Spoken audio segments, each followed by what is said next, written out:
Hello दोस्तों, आपका बहुत बहुत स्वागत है हमारे चैनल पर। आज की कहानी का शीर्षक है बिन माँ का मायका। चलिए सुनते हैं आज की ये कहानी। रसोई में काम करती माँ बार बार अपने थके पैरों से इधर उधर भाग रही थी। आंखों में एक जल्दबाजी और सबको समय पर नाश्ता देने की जल्दी। मैं अपनी चारपाई से बिस्तर से मुंह निकालकर उनको अपनी अधकुली आंखों से झांक रही थी। 28 साल बीत गए हैं माँ को उनकी जिम्मेदारी निभाते देख। जब से खुद को जाना, उनकी एक ही समय सारणी देखी। सुबह हम सबसे पहले उठ जाना। उठते ही वो अपने हाथों में ना जाने क्या झांका करती थी। अपनी दोनों हथेलियां मुंह के सामने लाकर कुछ बड़बड़ाया करती थी और फिर जमीन को छूकर हाथ अपने माथे से लगा लेती थी। धीरे धीरे हमें उसका मतलब समझ आने लगा, जब हमें भी ऐसा करना सिखाया गया। फिर उठकर मुंह हाथ धोकर घर में झाड़ू लगाती माँ हमें अपने चारों तरफ दिखती और उनकी आवाज़ उस वक्त नींद खराब करती तो गुस्सा आता। उठ जाओ, स्कूल नहीं जाना है क्या? चलो उठो जल्दी। रोज ये शब्द हमें हमारी नींद के दुश्मन लगने लगे थे और हम कहकर फिर बिस्तर में छुप जाया करते। माँ तब तक नहाकर घर में दिया जलाती। उनके कुछ मंत्र सुनने के हम सभी आदी हो चुके थे, जैसे वो भी रोज के काम का एक हिस्सा था। रसोई में जाने से पहले फिर एक आवाज़ आती, अब उठ जाओ, लेट हो जाएगा। और हम ढीठ बच्चों की तरह फिर सुनकर अनसुना कर जाते। रसोई में खड़कते बर्तन और खाने की खुशबू भी जैसे रोज के काम में शामिल थी। अब माँ की नहीं, पापा जी की तेज आवाज़ हमें झट से उठा देती। जब रात भर की शिफ्ट करके सुबह 6:30 बजे वो आते और आते ही एक तेज़ आवाज़ लगाते, अभी तक सो रहे हो? स्कूल नहीं जाना? बहुत गलत बात है बेटा, चलो उठो अब। हम भी बिना कुछ कहे पापा जी नमस्ते कहकर उठ खड़े होते। माँ फिर भी अपने काम में लगी रहती। बस पापा को देखकर एक हल्की सी मुस्कान उनके चेहरे पर उभर आती, जैसे ये उनका वेलकम बैक कहने का तरीका था। समय से हमारे टिफ़िन बंध जाते, नाश्ता थाली में सज जाता और जब स्कूल के लिए कदम रखते हर रोज की तरह फिर वही नपा तुला वाक्य सुनते, सब रख लिया ना बैग में? कुछ छूटा तो नहीं? और हम पीछे मुड़कर कह देते, हाँ रख लिया। पूरा दिन निकल जाता। जब वापस आते तो माँ फिर हर रोज की तरह अपनी चारपाई पर अपनी साड़ी से मुंह ढके लेटी मिलती। उनकी थकान का अंदाजा उनके शिथिल पड़े शरीर को देखकर लग जाता। मेरे कदमों की गति खुद धीमे हो जाती और मैं अपने भाई को इशारा करके कहती कि शोर नहीं करना, माँ सो रही है। हम दबे पांव सारे काम निपटा लेते। हमें पता होता था कि माँ तो हमारी आहट से कब की जाग गई, मगर हम उनको कभी आवाज़ ना देते। फिर वो नींद भरी आवाज़ से कहती, खाना लगा दूं बेटा? उस वक्त बस यही लगता कि वो क्यों उठ गई, सोती रहती। फिर हम स्कूल का काम करते और वो पास बैठकर कुछ ना कुछ बुनती रहती, जैसे उनके पास ना बैठने से हम पढ़ाई नहीं करेंगे।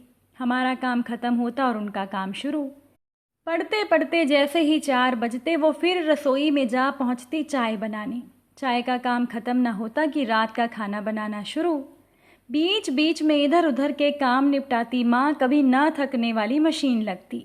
उस बीच कोई पड़ोस की औरत आ जाए तो उसका स्वागत ऐसे करती जैसे बड़ी बेसब्री से उसका इंतज़ार कर रही थी। कभी चेहरे के भाव से ऐसा ना लगता कि बेवक्त के आगमन ने उनका सारा काम बिगाड़ दिया। खैर, हम सबको समय से खिला पिलाकर सारा काम ख़त्म करके फिर से हमें सोने से पहले दूध के गिलास थमाना वो कभी नहीं भूली। फिर जब तक हम पढ़ाई करते हमारे पास बैठकर बुनती रहती। पढ़ते पढ़ते हमारी आंखें बोझिल होने लगती, मगर माँ अभी भी ऐसे ही दिखती। ना जाने कब वो सोती होगी। बस जब पीछे लेटती तो हर रोज़ हे राम हे मेरे प्रभु बोलती। मैं हमेशा सोचती, इतना काम करती है माँ, पूरा दिन थकती है, फिर भी भगवान पर गुस्सा नहीं आता, फिर भी उनको इतने अच्छे से याद करके सोती है। हर रोज़ यही दिनचर्या देखकर हम बड़े होने लगे थे। उनकी आंख हर रोज़ रसोई में खुलती और देर रात रसोई में ही बंद होने लगती। हमने भी लड़की होने की जिम्मेदारी सीखनी शुरू कर दी थी। उम्र के पड़ाव बदलने लगे थे और हमारी ज़िंदगी भी। देखते देखते हम अपनी अपनी नई गृहस्थी में चले गए थे। नया घर, नए लोग, बस नया ना लगा तो बहू बन जाने के बाद की ज़िंदगी, क्योंकि वही ज़िंदगी तो माँ बचपन से हमारे सामने जी रही थी। हमें भी समझ आने लगा था कि उनकी ज़िंदगी का अर्थ अब सिर्फ परिवार बनकर रह गया था। शादी को 6 महीने ही हुए थे कि हमने अपने पापा को खो दिया था, मगर माँ को देखकर लगा जैसे सिर्फ उनका साज सिंगार ही नहीं, जीवन भी छिन गया था। अब पहली बार माँ को इतना थका देखा कि बिस्तर से उठ पाना भी मुश्किल था उनके लिए, क्योंकि ये थकान सिर्फ शरीर की नहीं बल्कि मन की थी। मगर कुछ दिनों बाद वो फिर उठ खड़ी हुई। शायद हम बच्चों की जिम्मेदारी ने अभी भी उनको थकने की अनुमति नहीं दी थी। हम सब भी लौट गए अपने अपने ससुराल। घर में पापा की यादें और अपने फ़र्ज समेटने में माँ खुद को लगाए रहती। अब सारा भार, सारी जिम्मेदारी 4 से 2 कंधों पर जो आ गई थी। अब कभी कभी मायके आना होता। माँ पूरी तरह बदली नजर आती, उनका शरीर खाली सा नजर आता। क्यों ना दिखती वो आधी अधूरी सी, शरीर से हल्की जो हो गई थी। बदन से उतरे गहनों ने उनको खाली सा कर दिया था। ले देकर बची थी तो बस हाथों में पड़ी 2-2 चूड़ियाँ, जो समाज के कुछ रिवाजों की वजह से थी। आंखों का खालीपन भी कहाँ छुप पाता था। रो रो कर आंखें सफ़ेद सी हो गई थी। अब माँ वो ना थकने वाली मशीन नहीं लग रही थी। उनका अंग अंग थका सा था। मगर मायके के नाम पर हम अब बेटियों के लिए एक वो ही तो रह गई थी। शायद इसीलिए वो आज भी अपनी उसी दिनचर्या में बंधी थी।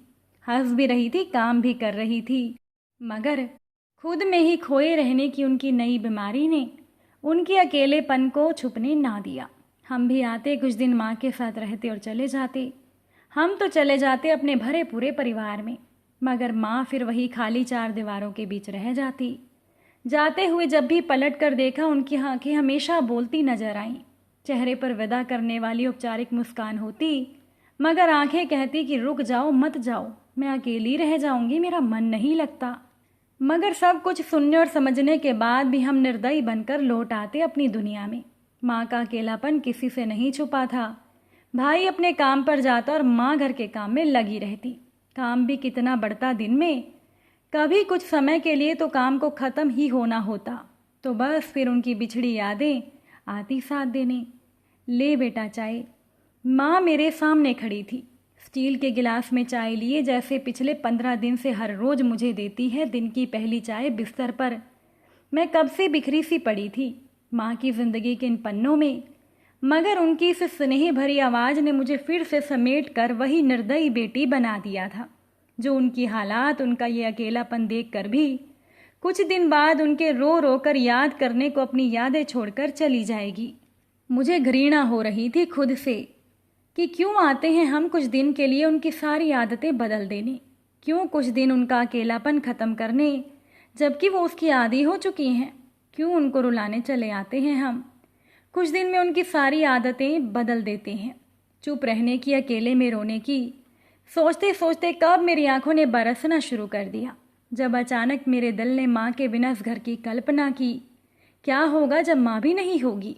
क्या होगा हम इस घर में आएंगे और दरवाजे पर बाहें फैलाए माँ ना दिखेगी? क्या होगा जब हमारे आते ही माँ का वो खिलखिलाता चेहरा ना दिखेगा? रसोई में माँ की जगह भाभी दिखेगी। माँ के कमरे में बस उनकी तस्वीर नजर आएगी, वो नहीं। घर के कोने कोने में बसी उनकी दिनचर्या को भाभी पूरा करती नजर आएगी। सब कुछ होकर भी कितना खाली होगा ये घर जब माँ नहीं होगी। नहीं नहीं, ऐसा नहीं होगा। मेरी आंखें झरझर बह रही थी। कितनी पीड़ादायक है ये कल्पना, मगर है तो सच ही। कभी तो आएगा ही ये समय, मगर कितना पीड़ा से भरा होगा वो समय। मन किया जाकर माँ के गले से लग जाऊं और बोलूं उनको कि तुम कभी कहीं मत जाना, हमें तुम्हारी ज़रूरत है। पापा की कुछ कमी तुमने पूरी की है, मगर तुम्हारी कमी कभी पूरी ना हो सकेगी। हमें हमेशा इस घर में तुम चाहिए माँ। बिन माँ का मायका देखने का साहस नहीं है, मगर मैं कुछ ना कर पाई, कुछ ना कह पाई। बस चुपचाप इधर उधर काम निपटाती माँ को भरी आंखों से देखती रही। अगर आज की इस कहानी ने आपके दिल को छुआ हो तो वीडियो को लाइक शेयर ज़रूर कीजिएगा। चैनल पर नए हैं तो सब्सक्राइब भी ज़रूर कीजिएगा। आज की ये कहानी सुनने के लिए आप सभी का बहुत बहुत धन्यवाद।